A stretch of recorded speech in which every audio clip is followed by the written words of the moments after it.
Wall Street a ouvert à la hausse ce matin. Les investisseurs espèrent mettre fin à la plus longue série de baisses consécutives depuis le mois de mai. À 10h18, le Dow Jones prend 1,13%, le Nasdaq 0,95% et le S&P 500 1,13%. Les opérateurs attendaient ce matin les résultats de deux grandes banques américaines pour le deuxième trimestre. JP Morgan a annoncé des chiffres en hausse par rapport aux prédictions des analystes, et ce malgré des pertes de trading qui s'élèvent à 4,4 milliards de dollars. La banque a publié un chiffre d'affaires qui s'élève à 4,96 milliards de dollars. Par action, le bénéfice s'élève à 1,21 $, alors que les spécialistes tablaient sur un profit de 70 centimes, en hausse par rapport aux prévisions des analystes donc, mais en baisse par rapport aux chiffres de l'an dernier.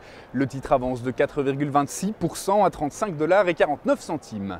La deuxième banque a publié ses statistiques pour le deuxième trimestre, c'est Wells Fargo, avec un bénéfice de 82 centimes par action contre 81 attendus. Les résultats se placent au-dessus des prévisions des analystes, mais aussi au-dessus de ces résultats de l'an dernier.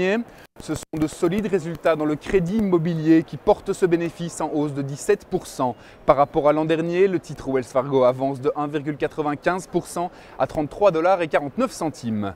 Ce matin, les cambistes étaient aussi très attentifs aux chiffres de la croissance chinoise et ils sont plus ou moins rassurés.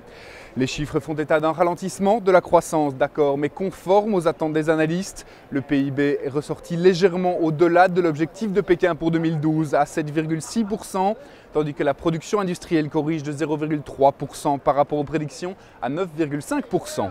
Sur le marché des devises, l'euro est en hausse, la monnaie unique progresse de 0,38% et repasse au-delà de la barre des 1,22 € à 1,2242 €.